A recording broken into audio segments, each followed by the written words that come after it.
तो स्टूडेंट्स, पिछले क्लासेस में हम लोगों ने टिश्यूज़ की वेराइटीज़ को टिश्यूज़ कितने तरह का होता है, ठीक है ना, उसके बारे में जाना था। एक बार फिर से रिवाइज़ कर दे रहे हैं कि प्लांट टिश्यू को दो पार्ट में डिवाइड किया गया, ठीक है ना, meristematic tissue and permanent tissue, ठीक है। तो मेरिस्टेमेटिक टिश्यू अब तक तो हम लोग पढ़ चुके थे।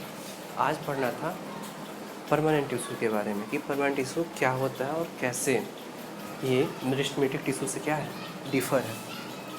ओके, शुरू करते हैं। जैसे कि यहाँ पे लिखा गया है कि परमानेंट टिश्यू, जैसा कि इसका नाम है, ये नाम में ही खुद के अर्थ को, मीनिंग को छिपाए हुए है।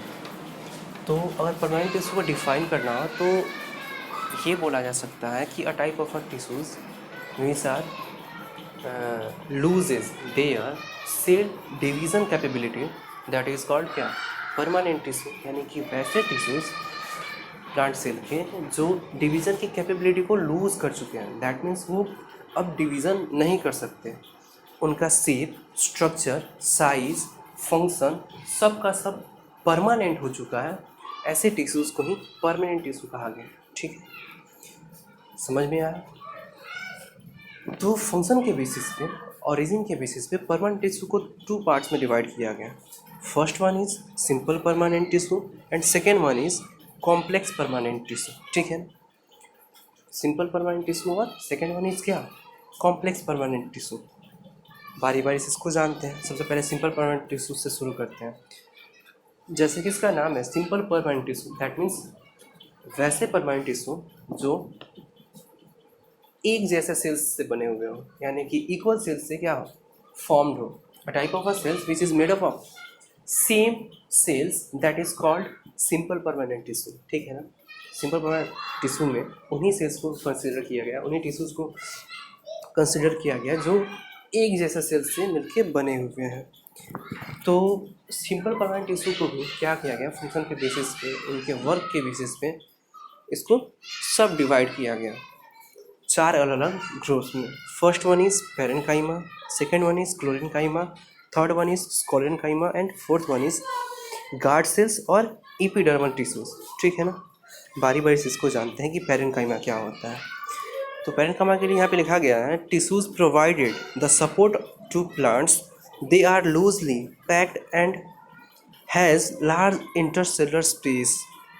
That means parenchyma simple permanent tissue का ऐसा टिश्यू है जो क्या कराता है, प्लांट्स को सपोर्ट प्रोवाइड कराता है। इसके अलावा ये प्लांट्स को से लूजली पैक्ड होता है, ठीक है ना। और इसके वजह से जो इंटरसेलुलर स्पेस है ये बढ़ जाता है, जिसके वजह से सेल इजीली अपने फंक्शंस को परफॉर्म कर सकते हैं, ठीक है ना। यहाँ पे लिखा गया है कि parenchyma with chlorophyll which performs photosynthesis is, it is called क्या, क्लोरेन्काइमा। यानी कि वैसे पेरेन्काइमा जो क्लोरोफिल को कंटेन करते हैं, वैसे पेरेन्काइमा को क्लोरेन्काइमा कहा गया। ठीक इसके अपोजिट वैसे पेरेन्काइमा जो लार्ज अमाउंट में एयर स्पेसिस को रखते हैं, कैरी करते हैं, उनको आर्केनोकाइमा कहा गया, ठीक है ना। ये दोनों समझ में आया टॉपिक। ये दोनों ही अलग अलग टर्म्स हैं जो पेरेन्काइमा से रिलेटेड है। फर्स्ट वन इज ऐसे पेरेन्काइमास जो क्या करते हैं, क्लोरोफिल को कंटेन करते हैं, उनको क्लोरेन्काइमा कहा गया। ठीक इसके अपोजिट वैसे पेरेन्काइमा जो एयर स्पेसिस को कैरी करते हैं, उनको क्या बोला गया, आर्कियनकाइमा, ठीक है ना। पेरेन्काइमा का सबसे मेन फंक्शन होता है फूड और वाटर को स्टोर करना, ठीक है ना। बस यही हमको पेरेन्काइमा के बारे में जानना था। अब बात करते हैं क्लोरेन्काइमा के बारे में। तो tissues provides mechanical support, thickness, ठीक है ना, at the corner and very little intercellular space, it allow easy bending of various part of a plant without breaking. तो क्लोरेन्काइमा सिंपल परमानेंट टिश्यू का वो पोर्शन होता है, वो पार्ट होता है, वो टिश्यूज होता है जो क्या करता है, प्लांट्स को मैकेनिकल सपोर्ट प्रोवाइड कराता है। इसके अलावा जितने भी प्लांट्स का जो थिकनेस आता है, प्लांट्स में जो थिकनेस दिखाई देता है हम लोग को कॉर्नर पे, जैसे हम उसके स्टेम को ही ले लेते हैं। स्टेम में जो कॉर्नर का जो पोर्शन होता है, जो मोटा हम लोग को मिलता है, देखने में मोटा दिखाई देता है, वो थिकनेस कहाँ से आता है, ठीक है ना, वो इसी क्लोरीन काइम की वजह से क्या होता है, प्लांट्स को प्रोवाइड कराया जाता है। इसके अलावा ये बहुत ही लिटिल अमाउंट में, ठीक है ना, इनके सेल्स के में बहुत ही लिटिल अमाउंट में क्या होता है, इंटरसेलुलर स्पेस होता है, ठीक है।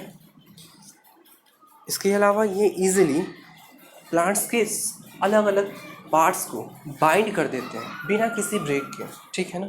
दैट मीन्स उनसे इजीली किसी भी सबस्टांस का ट्रांसमिशन हो जाएगा, ठीक है। तो क्लोरीन काइमा का यही फंक्शन होता है प्लांट्स में, ठीक है। अब बात करते हैं क्लोरीन काइमा की। तो ये ऐसे टिश्यूज़ होते हैं, tissues makes the plant hard and stuff. ये ऐसे टिश्यूज़ होते हैं जो प्लांट्स को हार्डनेस प्रोवाइड कराते हैं। दैट मीन्स उसके बॉडी को हार्ड और टफ बनाते हैं, जिसकी वजह से वो अपने बॉडी को ज़्यादा प्रोटेक्टिव क्या कर लेते हैं, बना लेते हैं, जिसकी वजह से उन पर किसी भी तरह के एक्सीडेंट वगैरह का असर नहीं पड़ता है, ठीक है ना। इसके अलावा thickened due to lignin and no intercellular space. इनमें जो थिकनेस आता है वो लिग्निन की वजह से आता है। ये ऐसे क्या होता है, सेल्स होते हैं, ऐसे टिश्यूज़ होते हैं इनके, इन टिश्यूज़ में ऐसे सेल्स होते हैं जिनका जो थिकनेस आता है ये लिग्निन की वजह से आता है, ठीक है ना। लिग्निन एक खास तरह का प्लांट में ही प्रोड्यूस होने वाला प्रोडक्ट है, प्लांट का ही प्रोडक्ट होता है, जो क्या कराता है, प्लांट्स में थिकनेस को लेके आता है, ठीक है ना। इसके अलावा इन सेल्स में there is no intercellular space. That means इन सेल्स में, इन टिश्यूज़ के सेल्स में किसी भी तरह का इंटरसेलुलर स्पेस नहीं पाया जाता है। जैसे कि हम लोग को पेरेन्काइमा में और क्लोरेन्काइमा में इंटरसेलुलर स्पेस देखने को मिला था, पर इसमें इंटरसेलुलर स्पेस बिल्कुल नहीं होता है जी। इंटरसेलुलर स्पेस का मतलब हुआ सेल के अंदर किसी भी तरह का स्पेस, ठीक है ना। इसके अलावा this tissues are dead and commonly seen in the first of coconut.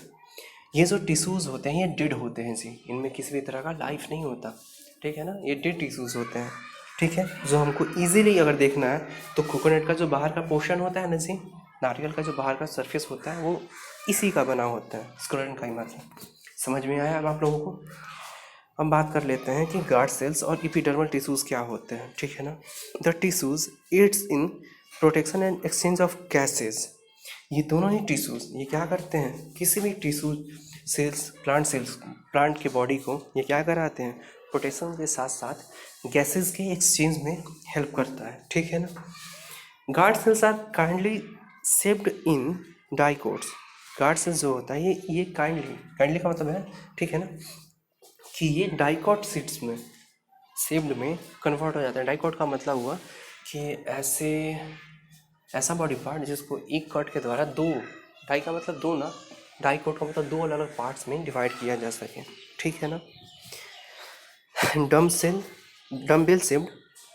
अच्छा, जो बेल हम लोग देखते हैं ना, तो डम बेल जो होता है, डंबल जो हम लोग एक्सरसाइज वगैरह के यूज़ करते हैं, तो डंबल जो हम लोग देखते हैं ना, उसी डंबल के शेप का क्या होता है, इस गार्ड सेल का शेप होता है, ठीक है ना। तो ये डाइकोट भी होता है और मोनोकॉट भी होता है, ठीक है ना।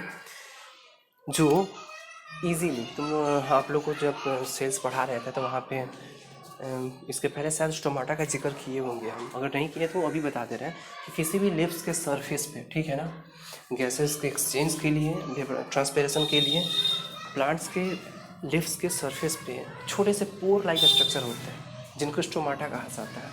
और ये स्टोमाटा ओपन और क्लोज इन्हीं गार्ड सेल्स की वजह से होते हैं, जिस गार्ड सेल्स का यहाँ पे जिक्र किया गया है। और ये जो गार्ड सेल्स होते हैं ये बीन शेप्ड होते हैं।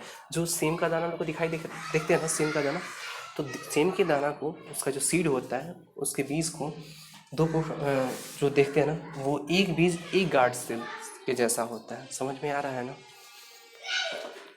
अब बात करते हैं the epidermal tissues of roots its in absorption of water and minerals.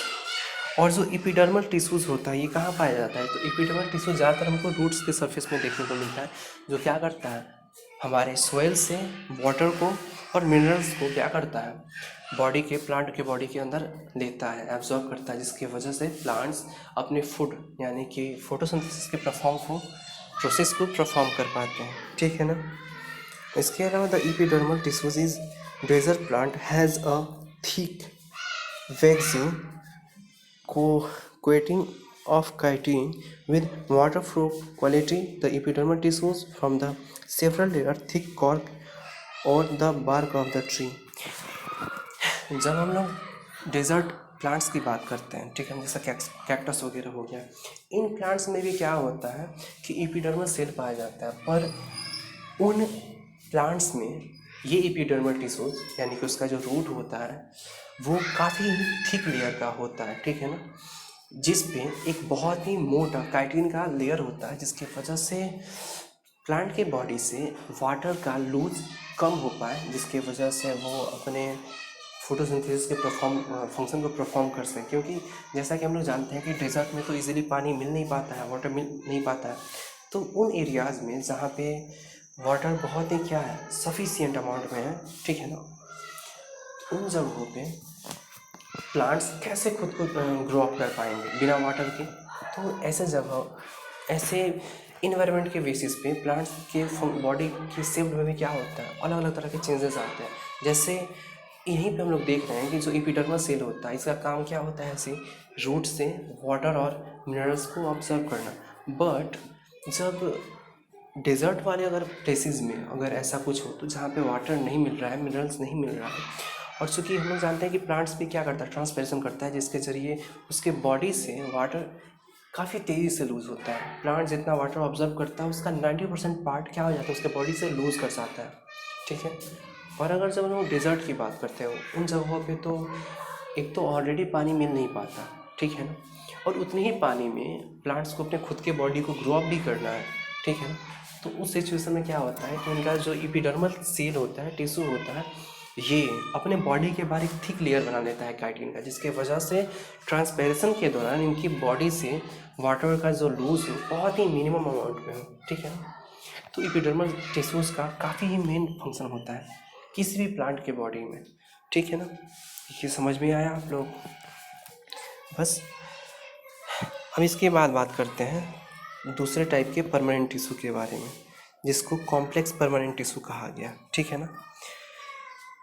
जैसा कि नाम से ही पता है कॉम्प्लेक्स का मतलब इसका स्ट्रक्चर जो होगा, ये टिश्यूज जो होंगे बहुत ही हार्ड होंगे, ये more than one type of cells के बने होंगे, ठीक है ना।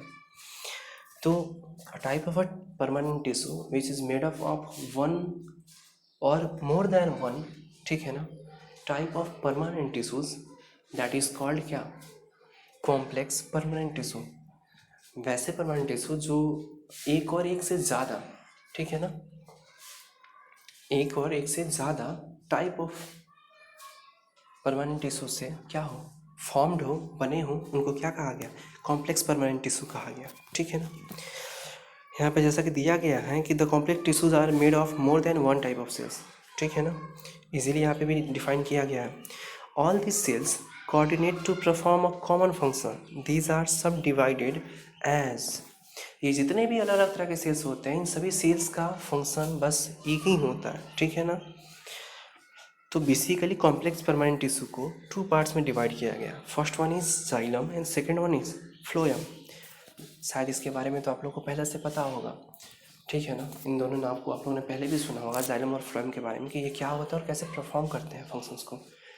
चलिए एक बार फिर से बता देते हैं हम। तो कॉम्प्लेक्स परमानेंट टिश्यू जो होते हैं किसी भी प्लांट के सबसे मेन टिश्यूज़ यही होते हैं। कोई भी प्लांट बॉडी में किसी भी तरह के फंक्शन को परफॉर्म किया जा रहा है, ठीक है ना, वो सारा का सारा मेन फंक्शंस इन्हीं कॉम्प्लेक्स परमानेंट टिश्यू के जरिए ही परफॉर्म होता है। बताते हैं कैसे। जैसे कि हम लोग जानते हैं कि किसी भी प्लांट के बॉडी के लिए, जैसे हम लोग के लिए फूड चाहिए वैसे ही प्लांट बॉडी के लिए भी तो फूड चाहिए जी। वो फूड कौन प्रोवाइड कराता है, ठीक है ना। तो हमको पता है कि फोटोसिंथेसिस के जरिए प्लांट बॉडी में फूड का प्रिपरेशन होता है, पर फोटोसिंथेसिस में जो इसेंशियल सबस्टेंस होते हैं लाइक CO2, क्लोरोफिल, H2O और सनलाइट, ये चार मेन उसके कंपोनेंट होते हैं, ठीक है। क्लोरोफिल तो प्लांट बॉडी में ऑलरेडी होता है, सनलाइट तो इजीली मिल जाता है सन से। अब बात करते हैं CO2 की और वाटर मॉलिक्यूल्स की। तो जहाँ CO2 हम लोग को किससे मिलता है, इन्वायरमेंट से, स्टोमाटा के जरिए, इन्हीं गार्ड सेल्स के जरिए क्या होता है इजीली बॉडी के अंदर आता है। वहीं जब वाटर की बात करते हैं तो वाटर रूट से कौन लेके आता है जी लिव्स तक, यहीं जाइलम लेके आता है, ठीक है ना। जाइलम सबसे मेन पोर्शन होता है किसी भी प्लांट बॉडी का, जो रूट से लेकर प्लांट के लिव्स तक जितने भी ब्रांचेस होते हैं, हर एक ब्रांच में पैरेलल, ठीक है ना, हजारों लाखों के इसका ट्यूब्यूल्स फैला रहता है पूरे बॉडी, प्लांट के बॉडी में, ठीक है ना। यहाँ पे इजीली लिखा गया है कि जाइलम जो होता है ये 4 तरह के कॉम्प्लेक्स परमानेंट टिश्यू का बना होता है, ठीक है। ये 4 तरह के अलग अलग टाइप ऑफ सेल्स का बना होता है। लिखा गया है it consist of tracheids, vessels, xylem parenchyma and जाइनल फाइबर्स।